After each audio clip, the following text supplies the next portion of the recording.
தமிழகத்தில் ஒரே வாரத்தில் தக்காளி விலை 2 மடங்கு உயர்ந்துள்ளது.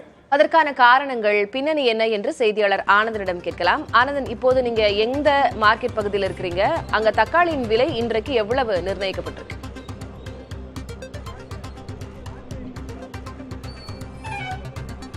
திலகவதி, தக்காளியுடைய விலை கோயம்பேடு மார்க்கெட்டில் பொறுத்தவரை தற்போது மொத்த விலையில் 70 to 80 ரூபாய் வரை விற்பனை நடைபெறுகிறது.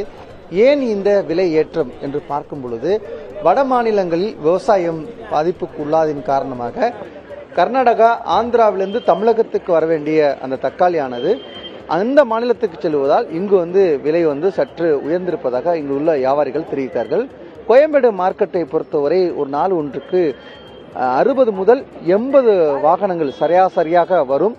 ஆனால் தற்போது ஆந்திரா மற்றும் கர்நாடகா மாநிலத்தில் இருந்து அதிகளவு வடமாவட்டத்திற்கு செல்வதன் காரணமாக இங்கு வரக்கூடிய தக்காளி வரத்தானது சற்று குறைந்திருக்கிறது. ஏறக்குறைய 30 to 40 வாகனங்கள் மட்டுமே வருகிறது என்று அவர்கள் சொல்கிறார்கள்.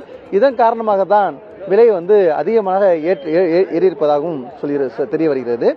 தற்போது இந்த தக்காளி விலை உயர்த்து பேசுவதற்காக தக்காளி மொத்த விற்பனை செய்யக்கூடிய நபர் செந்தில்குமார் நம்மிடம் இருக்கிறார். அவரிடம் நம்ம பேசலாம். சார், வணக்கம் சார்.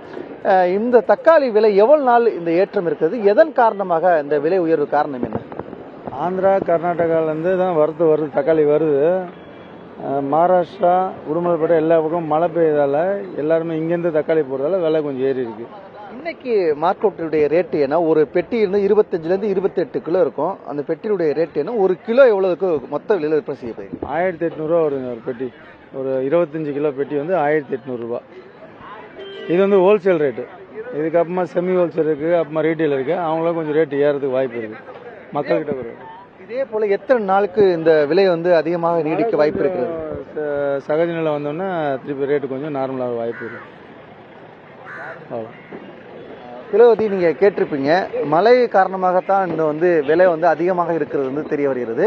எனவே வரக்கூடிய காலங்களில் விலை குறைவதற்கான வாய்ப்பு இருக்கிறது. ஏறக்குறைய ஒரு வார காலமாக இதே விலை நீடிப்பதாக தெரிய வருகிறது.